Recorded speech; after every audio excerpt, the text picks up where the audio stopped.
Hello, my friends. Welcome back to another episode of the Mental Corner podcast. Today is just another solo episode with me sharing some news, music, and books, and we're just going to dive right in, plus some little extra surprising news on my part. So let's get right into it.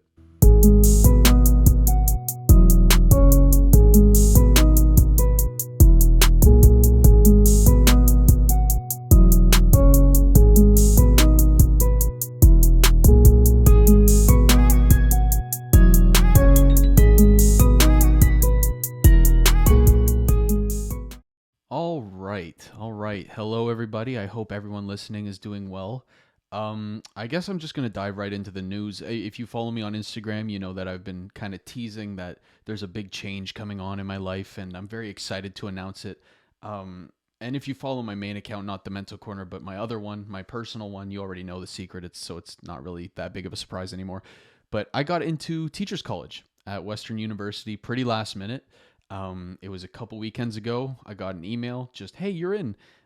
The original decisions were supposed to be in spring, April, I think April or May. And they had told me, look, you're on the wait list. And the other universities I applied to said no.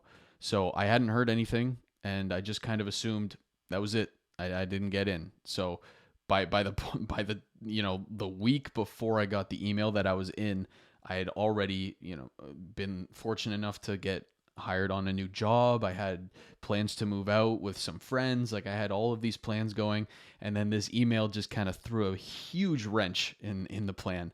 And very quickly I had to kind of ditch all of my prior plans and ditch the layout that I had made for myself, and one, find a place to live in London, two, get everything ready, all the paperwork ready, and all of that, get mentally ready.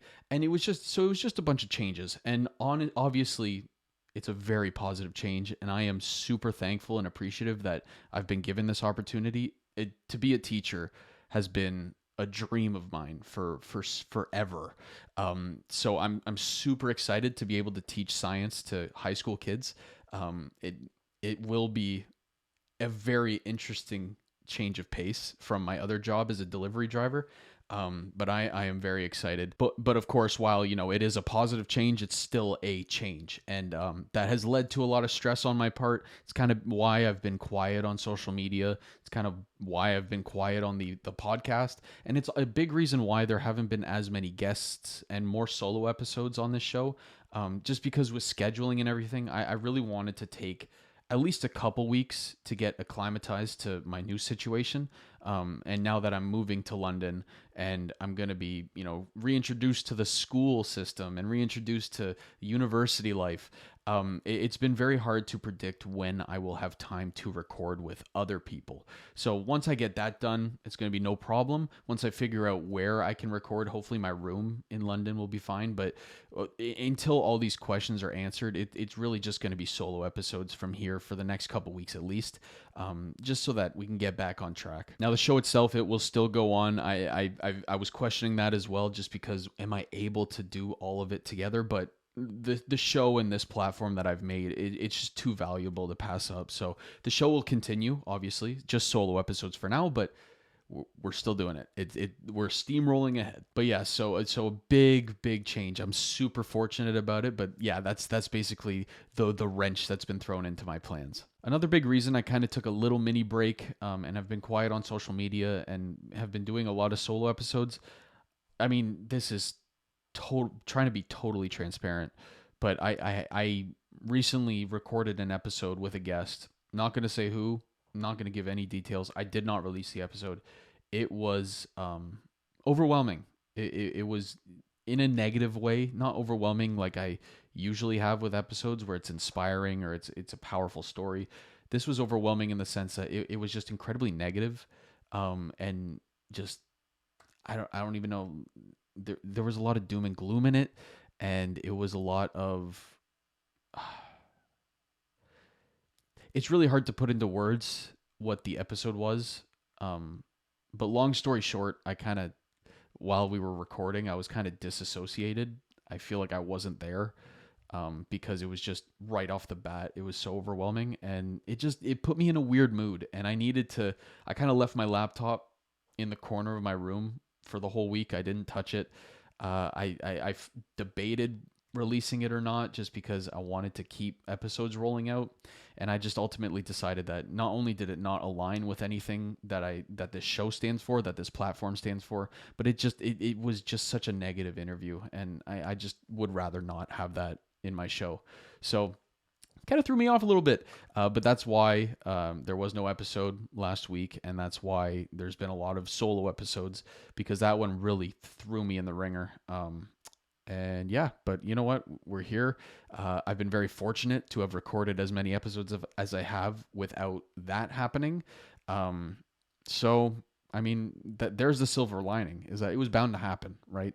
But the fact that it's happened this deep into the show is I've been very lucky. Anyway, now we're moving on to the news articles. I've got two great ones for you this week, and the first one, it's kind of a short one, but it's titled, Squamish BC Man Climbs Stiwamis Chief Hike 500 Times for His Mental Health. So the Stiwamis Chief Hike over there in BC is an iconic hike that's very notorious. It's 500 meters, but this guy, Mike Roberts, he's been climbing, hiking, and running this 500-meter hike every day for 500 days straight. And basically what he's been doing is he's been sharing his adventures online on social media to kind of spread this message and kind of share how physical activity can really help those of us who are living with mental illness. So Mike's inspiration actually came from his own personal journey. So what happened with him was he dealt with a traumatic brain injury, and after that he dealt with substance abuse. So his recovery from both of those things really became the inspiration. And what he wanted to do was give himself an insane challenge. And what he kind of chose was to do this hike 1,111 days straight.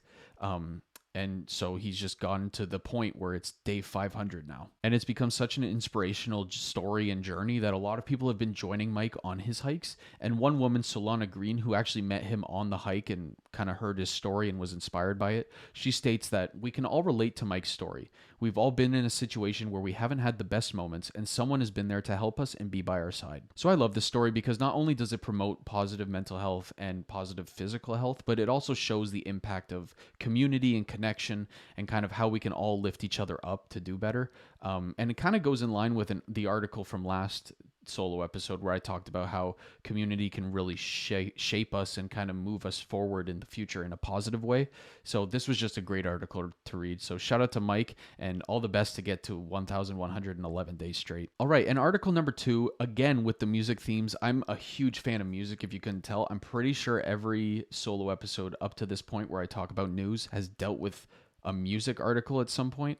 But this one is, whether it's happy or sad songs, music before bed could mean better sleep. Now, I loved hearing this article title, and I clicked it right away because this is actually something that for me personally, I've dealt with a lot. I have a hard time falling asleep, and I also have a hard time staying asleep. And I've dibble-dabbled with music, listening to music before bed, listening to music during bed.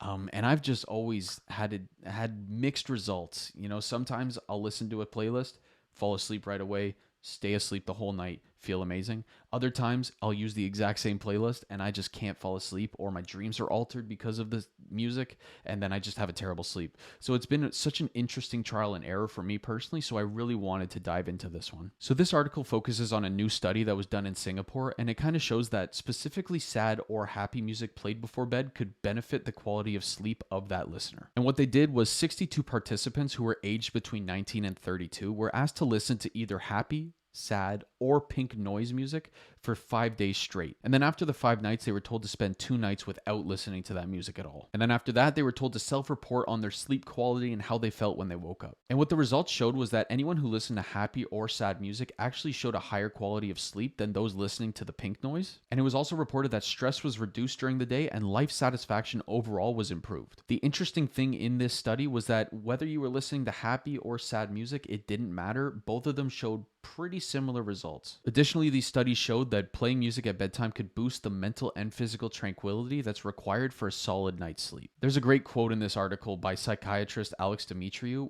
where he's talking about the link between music and mental state. And what he's saying is that music can bring out feelings, including relaxation, and also reduce mind wandering, often seen in anxious or stressed individuals. Additionally, it kind of goes into how music can play a big part in physical health as well, and it states how listening to the happy or sad music before bed also directly impacts a decrease in heart rate and blood pressure. So it's just really interesting because you always hear about how happy music can really improve yourself physically and mentally, but to find that the link between happy and sad music is really similar before bed is very interesting.